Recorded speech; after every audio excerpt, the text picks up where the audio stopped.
सभी स्टूडेंट को मेरी तरफ से प्यार भरा और दिल से नमस्कार। और मैं लेके आ चुका हूँ आपके सामने टॉप और बेहतर क्वेश्चन यूपी पुलिस के हिंदी के। यानी आज हिंदी का पूरा प्रैक्टिस सेट हम देखने वाले हैं, जिसमें गद्यांश वगैरह हर टाइप का क्वेश्चन आपको देखने को मिलेगा। यानी आप मान के चलिए कि आपके सामने 37 क्वेश्चन मैं करवाने वाला हूँ, जो आप देख सकते हो 23, 24, 25 अगस्त के आपके इंपॉर्टेंट क्वेश्चन आपके सामने आ चुके हैं। तो एक बार लाइक, शेयर और कमेंट कर दीजिए। और आज का पहला क्वेश्चन आपके सामने, पहले देखिए गद्यांश को, पहले गद्यांश को हम पढ़ेंगे और फिर इसका निष्कर्ष क्या निकलता है वो देखते हैं। तो चलो स्टार्ट करते हैं।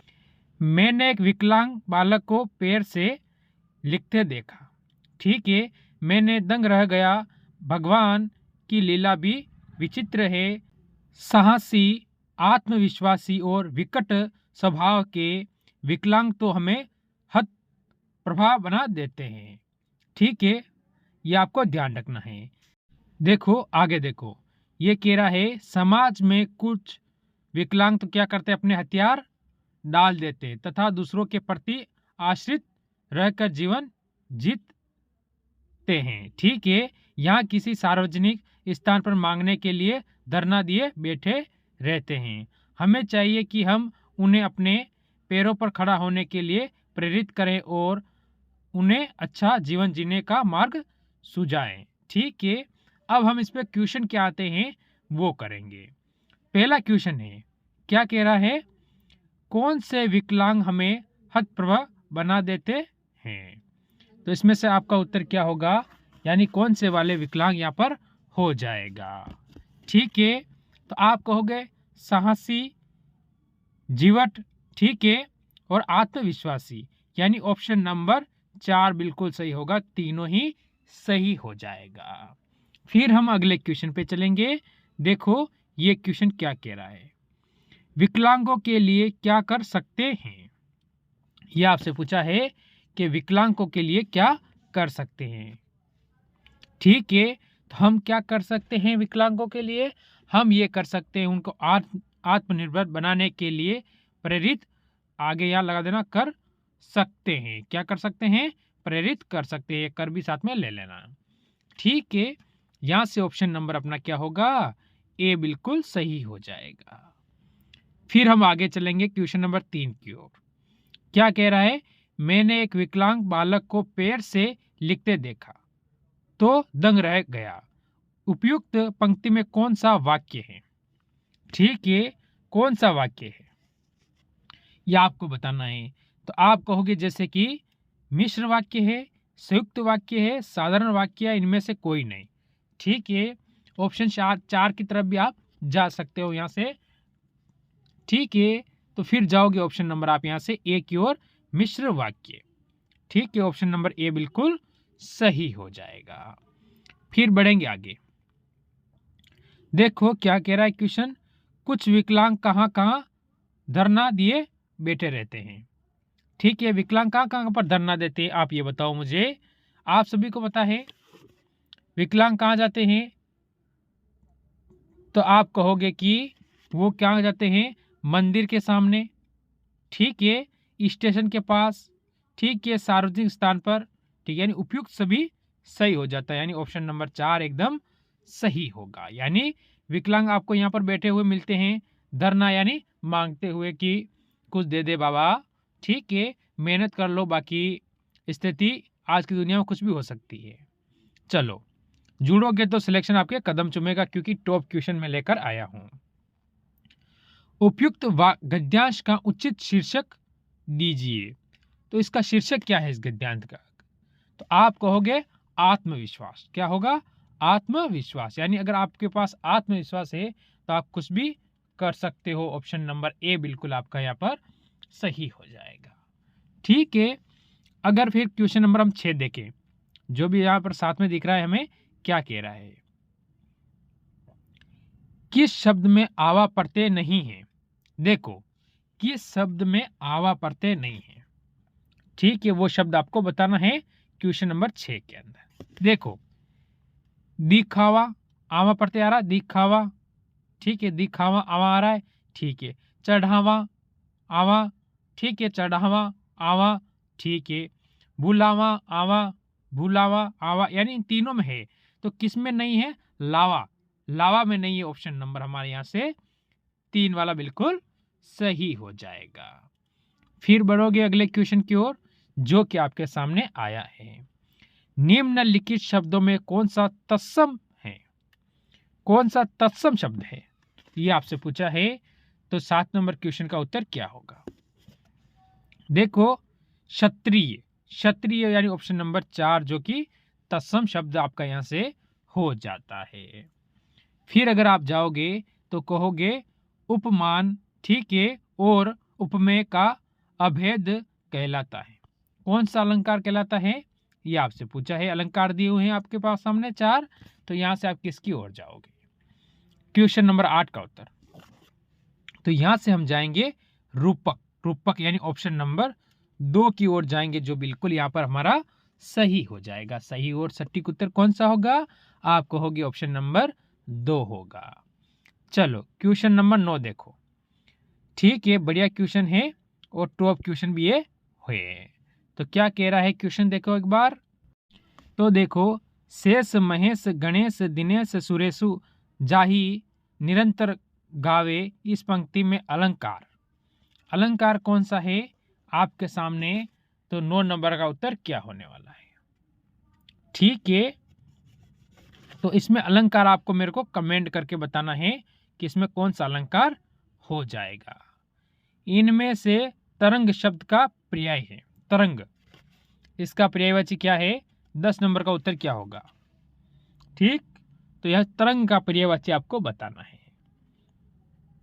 तो यहां से जाओगे ऑप्शन नंबर आप ए की ओर, बाजी। ऑप्शन नंबर ए बिल्कुल सही होगा इसमें। आगे चलो क्वेश्चन नंबर 11 की ओर। वादी का विलोम शब्द है। वादी का विलोम शब्द क्या है? वादी का क्या होगा? प्रतिवादी, आवादी, प्रतिवाद, अभियुक्त। तो किसकी ओर जाओगे आप? वादी, प्रतिवादी। ठीक है, ऑप्शन नंबर 4 बिल्कुल सही है। फिर आगे चलो, निम्नलिखित में से कौन सा मिश्र वाक्य है? मिश्र वाक्य कौन सा है ये आपको बताना है इसके अंदर। क्वेश्चन नंबर 12 के अंदर मिश्र वाक्य कौन सा है? चोर को देखकर सिपाही पगडंडे दौड़ा, नेताजी भाषण देकर चले गए, सेठ जानता है कि नौकर ईमानदार है, बिजली नहीं थी इसीलिए अंधेरा था। तो इसमें इसने पूछा है मिश्र वाक्य कि सेठ जानता है कि नौकर ईमानदार है। ऑप्शन नंबर 3 वाला आपका बिल्कुल इसमें सही हो जाएगा। फिर आगे चलो, इनमें से शिव प्रसाद सिंह का उपन्यास कौन सा है? ठीक है, शिव प्रसाद सिंह का उपन्यास कौन सा हो जाएगा? ठीक है, तो आप कहोगे नीला चांद। नीला चांद यानी ऑप्शन नंबर आपका यहां से 1 बिल्कुल सही हो जाएगा। फिर अगला क्वेश्चन कह रहा है जगन्नाथ में कौन सी संधि है? ठीक है, जगन्नाथ में संधि कौन सी है? ठीक है, तो आपका उत्तर यहां से क्या होगा? तो आप कहोगे कि व्यंजन संधि। ठीक है, ये तीनों ही किसकी है? ये तीनों स्वर संधि के भेद हैं, ये व्यंजन संधि है। तो ऑप्शन नंबर आपका यहां से 4 बिल्कुल सही है। फिर आगे बढ़ेंगे, भिन्न शब्द चुनिए। भिन्न यानी मतलब होता है अलग। अलग शब्द इसमें कौन सा है? ठीक है, पहला है भवानी, स्वामिनी, प्रादिनी, दासी। ये तीनों सेम है। दासी इसमें क्या हो जाएगा? ऑप्शन नंबर 3 बिल्कुल अलग हो जाएगा। क्वेश्चन नंबर आपके सामने 16, गिरवा का तद्भव शब्द है कौन सा? ये आपको बताना है। ठीक है, तो कौन सा होने वाला है? तो आप कहोगे गर्दन। गर्दन यानी ऑप्शन नंबर 3। ऑप्शन नंबर 3 बिल्कुल इसमें भी सही हो जाएगा।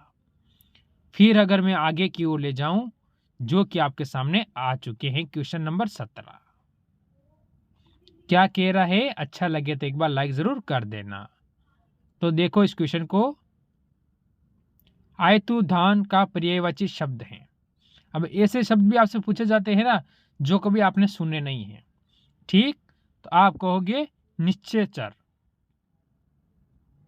ठीक है, ऑप्शन नंबर 3 बिल्कुल सही होगा। अगला क्वेश्चन देखो, अगम का विलोम शब्द होगा, अगम यानी सुगम है कि प्रतिकूल, अस्त, अनवस्थी। आप कहोगे अगम यानी सुगम, ऑप्शन नंबर 2 बिल्कुल इसमें सही और सटीक उत्तर हमारा हो जाएगा। इसके बाद अगला क्वेश्चन आता है, शिवा बावनी किसकी रचना है? ठीक है, शिवा बावनी है वो किसकी रचना है, यानी ऐसा कौन है, उसकी रचना का नाम है शिवा बावनी। तो जल्दी बता दो इसमें आपका उत्तर क्या होने वाला है क्वेश्चन नंबर 19 का। तो आप कहोगे भूषण, भूषण यानी ऑप्शन नंबर 2 बिल्कुल सही और सटीक उत्तर हो जाएगा। जयशंकर प्रसाद द्वारा प्रकाशित पत्रिका का नाम क्या था? 20 नंबर, बढ़िया क्वेश्चन, अच्छा क्वेश्चन और टॉप क्वेश्चन है। ठीक, तो जयशंकर, ठीक है, क्या है, प्रसाद, उनके द्वारा जो प्रकाशित पुस्तक का नाम क्या है वो आपको बताना है। तो किसकी ओर जाओगे आप यहां से जाओगे ऑप्शन नंबर 2 की ओर, इंदु। ठीक है, इंदु ऑप्शन नंबर 2 बिल्कुल सही हो जाएगा। आगे चलो, अगला क्वेश्चन आपके सामने आ चुका है। ठीक है, निम्नलिखित विकल्प, आपको विकल्प दिए हैं, उसमें से आपको बताना है क्या कह रहा है क्वेश्चन। में से अर्थ अलंकार नहीं है, कौन सा नहीं है यह बताना है 21 नंबर क्वेश्चन का उत्तर। ठीक, तो यहां से क्या होगा, यमक, यमक यानी ऑप्शन नंबर आपका यहां से ए बिल्कुल सही और सटीक उत्तर हो जाएगा। तरंग का सही विलोम क्या है? तरंग का सही विलोम क्या है यह आपको बताना है। तो किसकी ओर जाओगे आप? यहां से आप जाओगे ऑप्शन नंबर बी की ओर, बहिरंग। तरंग का कौन सा नहीं है, सही विलोम होगा बहिरंग, ऑप्शन नंबर 2 इसमें बिल्कुल आप सही और सटीक बताओगे। पूरा पेपर लेके आया हूं मैं, जरूर जुड़ना साथ में, मजा आ जाएगा। इन नामों में से एक की वर्णी अशुद्ध है, यानी एक की अशुद्ध यानी 3 शुद्ध है, स्वाभाविक बात वहां पर जाती है। तो अशुद्ध कौन सी है? कौशल्या, मैथिली शरण गुप्त, मेघनाथ। फिर तो आपका गलत होगा ऑप्शन नंबर 4। ठीक है, ऑप्शन नंबर 4 आपका इसमें बिल्कुल सही हो जाएगा। आ जाओ इसमें क्वेश्चन नंबर आगे की ओर क्या कह रहा है। निम्नलिखित में से कौन सरस्वती पत्रिका के संपादक नहीं रहे हैं? इनमें से कौन है जो सरस्वती पत्रिका है उसके संपादक नहीं है? ठीक है, तो हमारा उत्तर क्या होगा? 3 तो है। ठीक है, श्याम सुंदर है, महावीर प्रसाद है, श्री नारायण है, शांति प्रिय, देवेंद्र नहीं होगा, ऑप्शन नंबर आपका यहां से 4 बिल्कुल सही होगा, ये नहीं होता है। ठीक, शांति प्रिय नहीं होगा। चलो आगे की ओर चलो। अगला क्वेश्चन क्या कह रहा है, निम्नलिखित में से कौन सा शब्द विशेषण नहीं है? ऐसा कौन सा शब्द है जो विशेषण नहीं है ये आपको बताना है। ठीक, मानस, मानस ऑप्शन नंबर 4 आपका बिल्कुल सही हो जाएगा, ये विशेषण नहीं है। फिर चलो अगले क्वेश्चन की ओर। विवाद का विलोम शब्द है, विवाद का विलोम शब्द क्या है? यह आपसे पूछा है कि विवाद का विलोम शब्द क्या होगा। तो यहां से आपको उत्तर किसकी ओर जाओगे ये बताओ। निर्विवाद। ठीक है, ऑप्शन नंबर हम यहां से भी 4 की ओर जाएंगे, जो कि बिल्कुल हमारा सही और सटीक उत्तर इस क्वेश्चन में बन जाता है। मेरे हिसाब से अभी तक किसी को भी किसी क्वेश्चन में कोई डाउट नहीं रहा होगा। फिर चलेंगे अगले क्वेश्चन की ओर। निम्नलिखित में से कौन सा शब्द स्त्रीलिंग नहीं है? ठीक है, देखो, सुबह, ठीक है, या फिर दोपहर, या फिर दिन, दिन अच्छा होता है, दोपहर अच्छी होती है। ठीक है, दिन अच्छा होता है, सुबह अच्छी होती है, दोपहर अच्छी होती है, या दिन अच्छा होता है? दिन क्या होता है? अच्छा होता है। तो ऑप्शन नंबर हमारा यहाँ से साँझ अच्छी होती है। हमेशा इसमें से सिर्फ एक ही अलग आ रहा है, दिन अच्छा होता है, क्योंकि इसके पीछे अच्छा लगा हुआ है, तो यानी अच्छा हमेशा पुरुष होता है और अच्छी हमेशा स्त्री होती है। चलो, वह पहुंचा ही होगा। वह क्या है? पहुंचा ही होगा। इस वाक्य में क्रिया का काल होगा। कौन सा काल है? ऐसा क्वेश्चन भी आपसे पूछ सकता है, क्रिया से संबंधित, काल से संबंधित। तो आप क्या बताओगे इसमें? यहां से आपका उत्तर क्या होने वाला है? संदिग्ध वर्तमान, यानी आपका वर्तमान ऑप्शन नंबर 3 बिल्कुल सही है। फिर आगे बढ़ो, क्वेश्चन आपके सामने 30 आ चुका है इसका। सूर्य का पर्यायवाची है। सूर्य का पर्यायवाची कौन सा है? सभी को पता है ना? सूर्य का पर्यायवाची कौन सा है? Martand, option number 2। ठीक। अब अगला क्वेश्चन आपके सामने 31 नंबर संधि से संबंधित है। उद्योग का संधि विच्छेद होगा। उद्योग का संधि विच्छेद क्या होगा, यह आपसे पूछा है। तो यहां से आपका उत्तर क्या होने वाला है? उत प्लस योग। ठीक है, कि उत प्लस योग, यानी ऑप्शन नंबर ए आपका बिल्कुल सही है। ठीक। चलो, अगला क्वेश्चन चलो, उपनिवेश, ठीक है, से संबंधित जिसका उसके लिए एक शब्द है। ठीक है, उसके लिए एक शब्द आपसे पूछा गया है, तो क्या बताओगे यहां से? औपनिवेशक। औपनिवेशक ऑप्शन नंबर 2 बिल्कुल सही हो जाएगा। देखो, क्वेश्चन नंबर 33, धर्मयुग पत्रिका के यशस्वी संपादक थे। कौन थे संपादक, ये आपको बताना है। तो उत्तर यहां से क्या होगा? धर्मवीर भारती, ऑप्शन नंबर 4 बिल्कुल सही हो जाएगा। फिर हम आगे बढ़ेंगे क्वेश्चन नंबर 34 की ओर। विस्तार का विलोम शब्द क्या होगा? विस्तार का विलोम क्या होता है, यह आपको बताना है। तो होगा संक्षेप, ऑप्शन नंबर 4 बिल्कुल आपका यहां पर सही हो जाएगा। अगला क्वेश्चन, समय, सिंधु, चंचल और भारी, उपयुक्त पंक्ति में कौन सा अलंकार है? ठीक है, अलंकार आपसे पूछा है, तो किसकी ओर जाओगे आप? यहां से आप जाओगे ऑप्शन नंबर 4 की ओर, रूपक अलंकार है। ठीक है, रूपक। चलो, अगले क्वेश्चन पे चलो। आज के दोनों लास्ट क्वेश्चन आपके सामने आ चुके हैं। अनेकार्थी शब्द, ठीक है, आपके सामने दिए हैं। कुंडल के लिए निम्नलिखित में से अर्थ होगा। कुंडल के लिए क्या अर्थ होगा, यह आपसे पूछा है। ठीक है, कर्णाभूषण। कर्णाभूषण ऑप्शन नंबर 2 बिल्कुल सही है। इनमें से शुद्ध वर्णी का शब्द है। ठीक है, शुद्ध वर्णी का शब्द कौन सा है? ठीक है, यह आपको बताना है कि शुद्ध वर्णी वाला शब्द कौन सा है। परिअणति, ऑप्शन नंबर 3 बिल्कुल आपका इसमें सही हो जाएगा। मेरे हिसाब से बस ये आपका 37 क्वेश्चन आज के थे टॉप क्वेश्चन। बताना जरूर कितने आपके सही हुए हैं। तो मेरी तरफ से जय हिंद।